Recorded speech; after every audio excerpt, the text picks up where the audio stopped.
Welcome to English Baba channel class 11 Hindi chapter 1 Idgah के आज हम करेंगे क्वेश्चन आंसर। तो जल्दी से वीडियो को लाइक कर दो।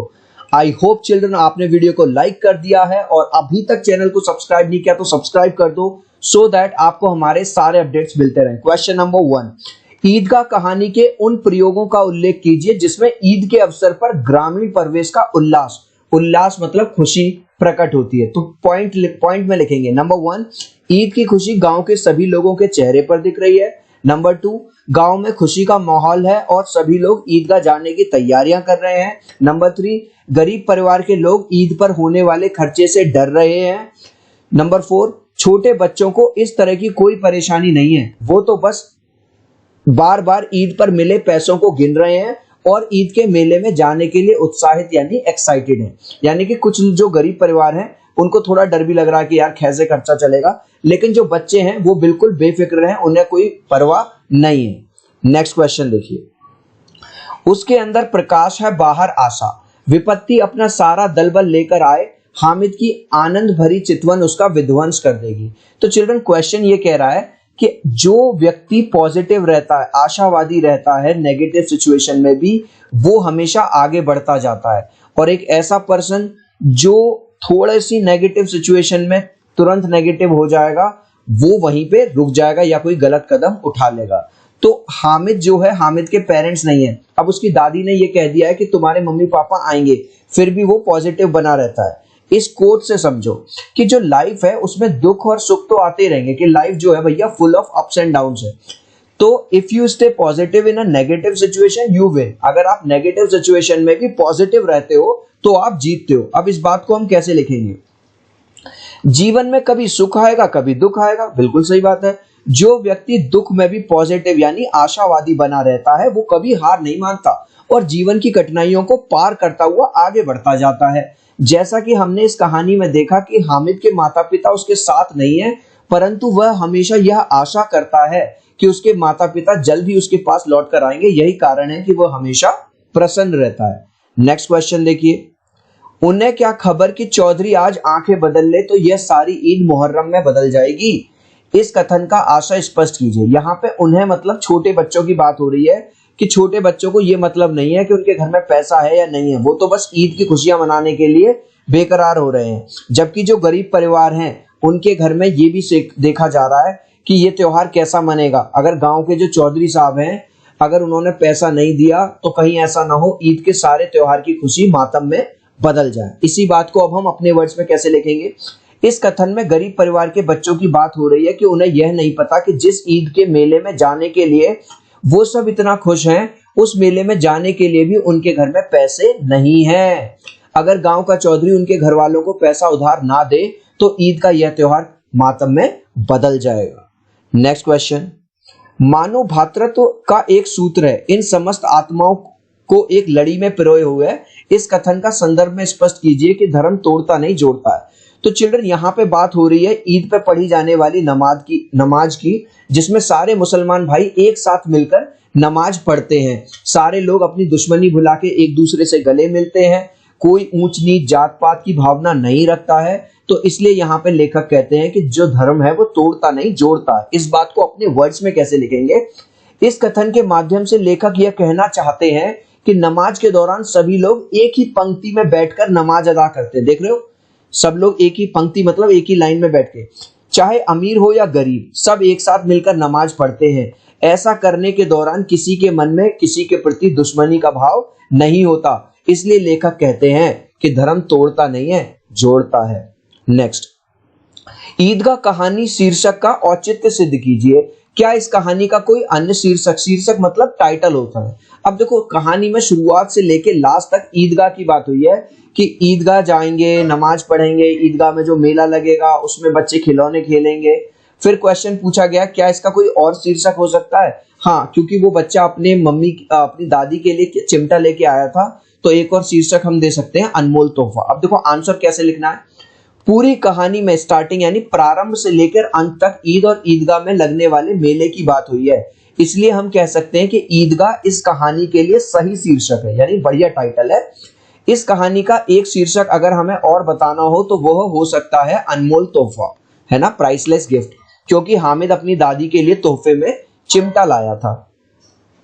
अब चिल्ड्रन ये क्वेश्चन दिया हुआ है, इसकी ना आपको व्याख्या देनी है। कई बार यही क्रिया होती है, आत्माओं को एक लड़ी में पिरोए हुए। यहाँ पे फिर से बात इसी की हो रही है।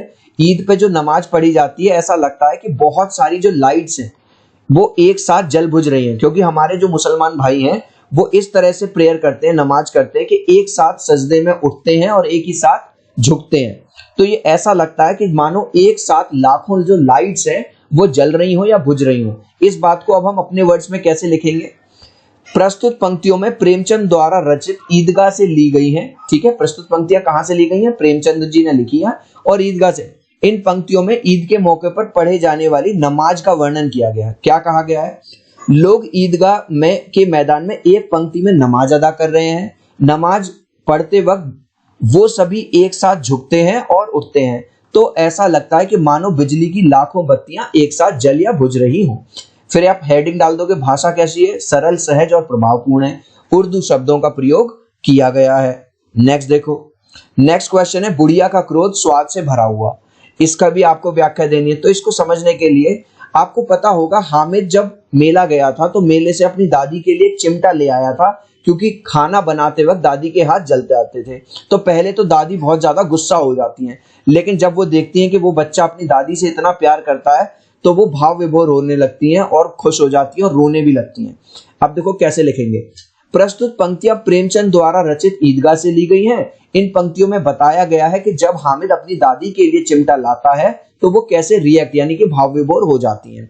फिर लिखेंगे, जब हामिद मेले से 3 पैसे में चिमटा खरीद कर लाता है तो पहले तो उसकी दादी गुस्सा करती हैं, पर जब वह बताता है कि रोटी सेकते वक्त किस तरह दादी की उंगलियां जल जाती हैं, इसलिए यह चिमटा खरीदा, यह सुनकर दादी का सारा गुस्सा प्यार में बदल गया। भाषा कैसी है? सरल, सहज और प्रभावपूर्ण। उर्दू शब्दों का प्रयोग किया गया है। नेक्स्ट क्वेश्चन देखो, हामिद ने चिमटे की उपयोगिता को सिद्ध करते हुए क्या तर्क दिए? हामिद ने भाई निम्नलिखित तर्क दिए। नंबर 1, उसने अपने दोस्तों को बताया कि खिलौना तो खराब हो जाएगा लेकिन चिमटा तो सालों साल चलेगा। नंबर 2, चिमटे से मंजीरे का काम भी किया जा सकता है। मंजीरा क्या होता है? आपने देखा होगा, कीर्तन वगैरह में लोग यूज करते हैं ना, आवाज करने के लिए। और कंधे पर रख लिया तो बंदूक बन जाएगा, मतलब अगर हम उसको बंदूक की तरह यूज करना चाहें, हथियार की तरह, तो वो भी बन जाएगा। चिमटा आग, पानी और तूफान में भी खराब नहीं होगा। नेक्स्ट, गांव से शहर जाने वाले रास्ते के मध्य में पड़ने वाले स्थलों का लेखक ने ऐसा वर्णन किया है मानो आंखों के सामने चित्र उपस्थित हो रहा हो। अपने घर और विद्यालय के बीच में पड़ने वाले स्थलों को अपने शब्दों में बताइए। तो अब आप इसका आंसर अपने शब्दों में कुछ भी दे सकते हो। मैंने एक लिख दिया है, मेरे घर से मेरा स्कूल 3 किलोमीटर दूर है। मैं स्कूल बस से स्कूल जाता हूँ। घर से थोड़ा आगे बढ़ते ही बाजार आ जाता है जिसमें तरह तरह का सामान मिलता है। बाजार के बाद एक रेलवे फाटक आता है। रेलवे फाटक के थोड़ा आगे बढ़ने पर हनुमान जी का मंदिर आता है और बस मंदिर से 100 मीटर की दूरी पर बाएं मुड़ने पर मेरा स्कूल आ जाता है। इस क्वेश्चन को आप अपने हिसाब से भी लिख सकते हो। बच्चे हामिद ने बूढ़े हामिद का पार्ट खेला, बुढ़िया अमीना बालिका बन गई। इस कथन में बूढ़े हामिद और बालिका अमीना का लेखक का क्या आशय है? तो देखो, अमीना ये कौन है? हामिद की दादी है। अमीना को पता चलता है कि हामिद ने चिमटा इसलिए खरीदा क्योंकि उसकी यानी कि अमीना की उंगलियां रोटी सेकते वक्त जल जाती थी। वह हामिद के इस त्याग को देखकर छोटे बच्चों की तरह रोने लग जाती है और हामिद बूढ़ों की तरह चुपचाप देख रहा था, इसलिए लेखक ने ऐसा कहा है। अब देखो होता क्या है कि जब अमीना को ये पता चलता है कि भाई देखो, मेरा इतना छोटा सा बच्चा कि मेरे लिए एक चिमटा लेके आया है, तो उसको ये वाली बात इतनी टच करती है कि वो बेचारी रोने लग जाती है बच्चों की तरह। तो यहाँ पे ये कहा जा रहा है कि अमीना तो बच्चों का पार्ट प्ले कर रही है और हामिद बड़ों का। दामन फैलाकर हामिद को दुआओं देती जाती थी और आंसू की बड़ी बड़ी बूंदें गिराती जाती थी। हामिद इसका रहस्य क्या समझता? लेखक के अनुसार हामिद अमीना की दुआओं और आंसुओं के रहस्य को क्यों नहीं समझ पाया? अब देखो, हुआ यह था कि जब हामिद जो है अपनी दादी के लिए चिमटा लाया था। हामिद की दादी एक बालिका के समान रोती जा रही है और हाथ में दामन फैलाकर, जैसे हमारे जो मुसलमान भाई होते हैं दुआ मांगते हैं, है ना, तो दामन फैलाकर उसे आशीर्वाद भी दे रही है। वह दादी के मन में छुपे हुए इस भेद को नहीं समझ पा रहा था क्योंकि वह नादान बालक था। तो वो समझ नहीं पा रहा था कि मैं जो चिमटा लाया हूं तो दादी रो क्यों रही है और मुझे इतनी दुआएं क्यों दे रही है।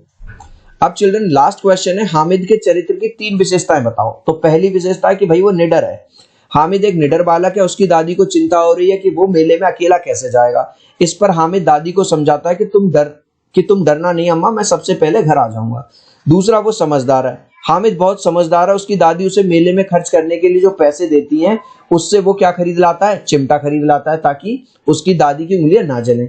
तीसरा, वो तर्कशील बच्चा है। हामिद अपनी बात को तर्क द्वारा सिद्ध कर देता है और चिमटे को अन्य बच्चों के खिलौने से श्रेष्ठ साबित कर देता है। चिल्ड्रन, इस लास्ट क्वेश्चन का आंसर आप मुझे दोगे कमेंट सेक्शन में, देखता हूं कितने बच्चे राइट आंसर देंगे। हामिद दादी के लिए एक डैश लाया था, कुर्सी, चिमटा, लैपटॉप या नन। आप अपने आंसर में ए, बी, सी या डी लिख देना, मैं समझ जाऊंगा। आई होप मेरा ये छोटा सा वीडियो आपको बहुत अच्छा लगा होगा।